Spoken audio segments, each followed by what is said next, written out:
हिंदू धर्म में पैदा जरूर हुआ हूं, लेकिन ये मेरे बस में है कि मैं मरूंगा नहीं। पीएम साहब का सबसे अधिक भाषण 45 मिनट का मोदी जी का, और सबसे विवादित भाषण बांसवाड़ा में रहा। आपने सुना होगा मंगलसूत्र, घुसपैठिए, अधिक बच्चे, कहां दिया था ये भाषण? मेरे संसदीय क्षेत्र में।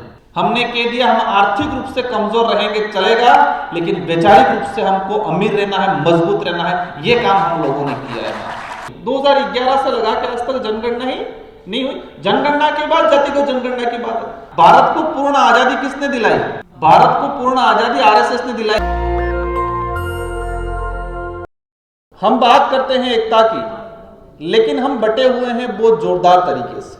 बाबा भीमराव अम्बेडकर जी ने 1956 के आसपास 3.5 लाख लोगों के साथ बौद्ध धर्म अपनाया, और शायद इनके जीवन का वो अंतिम काल था। वो बीमार थे और उनको ख्याल ये आया कि मुझे हमारे जो बहुजन है, दलित है, आदिवासी है, उनको एक मैसेज देना है। और उसी उद्देश्य से बाबा साहब ने बौद्ध धर्म अपनाया। और उस सभा के अंदर जो उनके जो कमेंट थे, कई साथियों को जानकारी में होगा, और इससे पहले 1935 में कहा था, मैं अज्ञानता वंश हिंदू धर्म में पैदा जरूर हुआ हूं, लेकिन ये मेरे बस में है कि मैं मरूंगा नहीं। और इसीलिए जब बीमार थे उनको लगा कि मेरा अंतिम समय है, और मुझे देश के आने वाली पीढ़ी को, मेरे अनुयायी को, मुझे एक मैसेज देके जाना है। अब जब ये मैंने बात बोली जो बाबा साहब ने बोला था, और उसी को मैंने रिपीट किया, अब इस बात बोलते ही मेरे को लेके कहेंगे ये तो धर्म विरोधी। बाहर से तो बोलेंगे, लेकिन इस चैम्बर में बैठे हुए उनमें से भी कई जने बोलेंगे कि ये धर्म विरोधी। और धर्म के हमारे सामाजिक संगठनों के लोगों की सबसे बड़ी समस्या है या बीमारी है कि हम दो चीजों को छोड़ देते हैं, धर्म और राजनीतिक। कहते हैं कि राजनीतिक गंदी चीजें, इस पर चर्चा नहीं करनी चाहिए। दूसरा, धर्म के मामले में नहीं पढ़ना चाहिए। अब चलो मान के इस दो विषयों पे अपन नहीं पढ़ेंगे, लेकिन मुझे बता दें कि इन समस्याओं का पैदा होना क्या ये दो मुख्य कारण है कि नहीं है? राजनीति की वजह से। दूसरा, हमारे अंदर इतना धार्मिक बंटवारा है, और हम लोग ये समस्या है कि धर्म की लड़ाई होगी सब सबसे आगे रहेंगे, लेकिन अधिकारों की लड़ाई होगी तो बहुजन आगे खड़ा नहीं रहेगा, ना एकजुट हो पाएगा। अब मैं ये नहीं कहता हूं कि आप धार्मिक मत रहो, मैं ये भी नहीं कह रहा हूं कि आप धर्म की लड़ाई लड़ने मत जाओ, पर मेरा ये कहना है कि जब खुद के राइट्स की बात आती है तब हम पीछे क्यों हैं, उस तरफ ज्यादा आकर्षित क्यों हो रहे हैं। हमने कहा कि जातिगत जनगणना, अब जातिगत जनगणना की हम बात कर रहे हैं, सरकार ने कह भी दिया, हम संतुष्ट हो गए। लेकिन जातिगत जनगणना से पहले की जनगणना ही नहीं हुई। 2011 से लगा के आज तक जनगणना ही नहीं हुई। जनगणना के बाद जातिगत जनगणना की बात है। सरकार ने बिहार चुनाव को देखते हुए, बिहार चुनाव को, इसका इफेक्ट सबसे ज्यादा बिहार चुनाव में पड़ना था, और उस डैमेज कंट्रोल करने के लिए उन्होंने कह दिया कि हम जातिगत जनगणना कराएंगे। और विपक्ष ने इस मुद्दे को छोड़ के दूसरे मुद्दे पकड़ लिए। अगर बिहार चुनाव के दौरान ही अगर इन मुद्दों को पकड़ा होता तो शायद कुछ हद तक आज जो स्थिति वो नहीं हुई होती। हमारी लड़ाई बीजेपी से भी नहीं है, हमारी लड़ाई कांग्रेस से भी नहीं है, हमारी लड़ाई किसी पार्टी से नहीं है। हमारी लड़ाई सबसे पहले अपनों से है, अपनों से है, क्योंकि हम एकजुट नहीं हैं, हम आपस में लड़ रहे हैं। भले इसी स्तर पे नहीं लड़ रहे, लेकिन ग्रामीण लेवल पे गांवों में आज बटे हुए जोरदार, हम कहते हैं छुआछूत के शिकार हैं, मनुवादी ताकतों से एक्सेप्ट, लेकिन हमारे अंदर भी कैटेगरी बनी हुई है। एससी की बात करो, ट्राइबल की बात करो, मैं ट्राइबल कम्युनिटी सत्ता मेरी बात करूंगा, मेरे अंदर बात, हमारे बात आ जाएगी।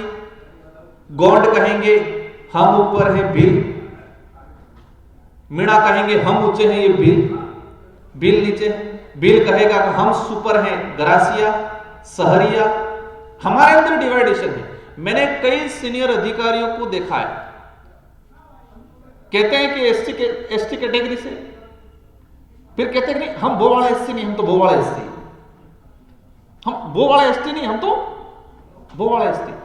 आज कैटेगरी की बात करें या बहुजनों की बात करें, हम प्रमाण पत्र से एसटी एससी हैं, न कि विचारों से एसटी एससी नहीं है, अधिकतर नहीं है। और वो विशेषकर अधिकारी वर्ग, पढ़ा लिखा वर्ग, वही सब ज्यादा समस्या है। प्रमाण पत्र से है, सिर्फ प्रमाण पत्र के लिए है, दिल से और विचारों से नहीं है। कुछ लोग आए हैं आगे, उनके साथ प्रताड़ना भी हो रही है, उनको अत्याचार भी हो रहा है, उनको ट्रांसफर भी हो रहे हैं, उनको पनिशमेंट भी हो रहा है, उनके खिलाफ मुकदमे भी हो रहे हैं, लेकिन बाकी जो बच्चे वो उनका साथ नहीं दे पा रहे। दूसरों से लड़ने से पहले आज हमारी बात बन करे, बहुजन 80%, 85%, क्यों नहीं डर रहे हैं? मोदी जी की बात कर लो या बीजेपी की बात कर लो, क्यों नहीं डर रहे? उनको पता है इनके अंदर बिखराव है, बात तो कर लेंगे ये बहुजन की, लेकिन इनके अंदर इतना बिखराव है जिनकी कोई सीमा नहीं है, और सबसे ज्यादा धार्मिक बिखराव है। 1956 में 3.5 लाख लोगों के साथ बौद्ध धर्म अपनाया। आज बहुजन कितने बौद्धिस्ट हैं? उस 1956 में अगर 3.5 लाख लोग अपनाया था, तो आज तो कम से कम होने चाहिए 10-15 करोड़ तो होने चाहिए। कितने हैं? हम बाबा साहब की तस्वीरें या बाबा साहब का नाम ले लेंगे, लेकिन घर में मनुवादी ताकतों से ही कहीं न कहीं इन्फ्लुएंस रहेंगे। मैं सोशल जस्टिस कमेटी में था, हम गए थे त्रावणकोर, जो वर्तमान में त्रिवंतपुरम के नाम से जाना जाता है।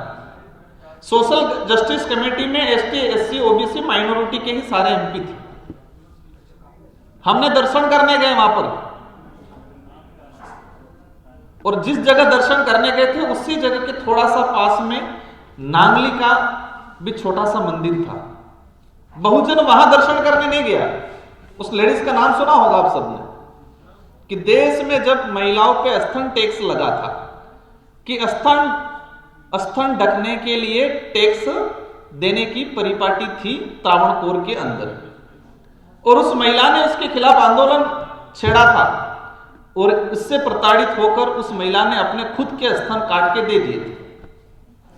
और जिस राजा ने स्तन टैक्स लगाया था बहुजनों पे, उसी राजा के मंदिर में बहुजन आज दर्शन करने जा रहा है, लेकिन बहुजनों के लिए जो लड़ने वाली महिला थी उसको दर्शन तो दूर की बात है, उसको जान भी नहीं रहे। ये एक सिंपल उदाहरण बताया मैंने, ऐसे कई उदाहरण हैं। तो सब एक हम कहते हैं हम पढ़े लिखे हो गए, हम शिक्षित हो गए, हमारे समाज में बहुजन हम तो शिक्षित हैं। हम शिक्षित नहीं हैं, अब पढ़े लिखे जरूर हो सकते हैं, शिक्षित तो हमारे पूर्वज थे। आज हमारी नजर में एजुकेशन की परिभाषा क्या है? जिसने डिग्रियां कर ली, अच्छे कपड़े पहन लिए, अच्छी नौकरी लग ली, वो शिक्षित है, ये कहते हैं हम। जो गांव में रहता है, कभी स्कूल नहीं गया है, नहीं गया, उसको हम कहते हैं शिक्षित नहीं है।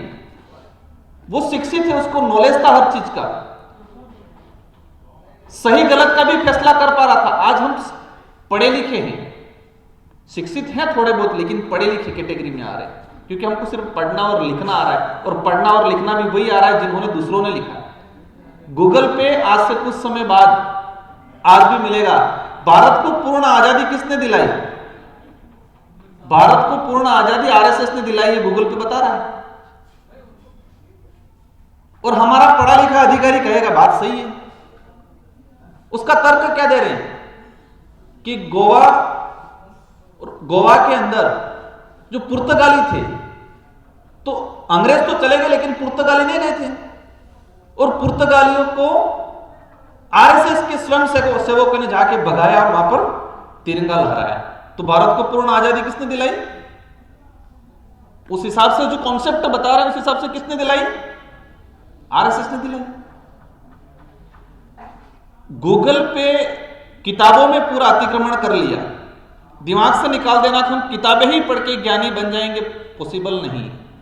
क्योंकि किताब के अंदर कलम चढ़ाया जा रहा है, हर चीज को मॉडिफाई करके उनके अनुरूप तैयार किया जा रहा है, ऑनलाइन सोशल मीडिया पे उनके अनुरूप भेजा जा रहा है, और बाकी जगत आप देख ही रहे हो। तो हमें हमारे जो राइट्स हैं या हमारे जो ये है, इनके लड़ने से पहले सबसे पहले हमको समझना पड़ेगा, हमको सुधरना पड़ेगा।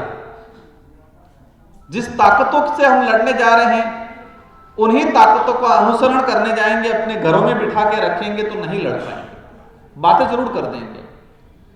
और जो भी लड़ रहा है उसके खिलाफ मुकदमे हो रहे हैं, अन्याय हो रहा है, अत्याचार हो रहा है, तो वहां हम सबको मिलकर साथ देने की जरूरत है।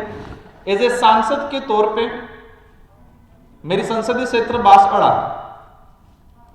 और लोकसभा चुनाव में 2 संसदीय क्षेत्र सबसे ज्यादा चर्चित हुए थे, एक तो था अयोध्या और दूसरा बांसवाड़ा।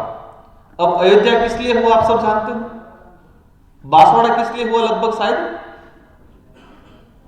पीएम साहब का सबसे अधिक भाषण 45 मिनट का मोदी जी का, और सबसे विवादित भाषण बांसवाड़ा में रहा था। आपने सुना होगा मंगलसूत्र, घुसपैठिए, अधिक बच्चे, कहां दिया था ये भाषण, मेरे संसदीय क्षेत्र में।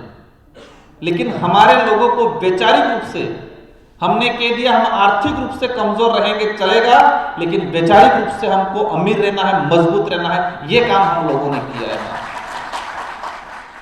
दस्तक की आपसे गुजारिश है कि अगर इसको बचाना चाहते हैं तो नेशनल दस्तक को सब्सक्राइब करने के लिए रेड कलर के सब्सक्राइब बटन को दबाएं, फिर बेल आइकन की घंटी दबाएं। नेशनल दस्तक को बचाने के लिए बहुत जरूरी है कि हर खबर को शेयर करें, लाइक करें, कमेंट जरूर करें।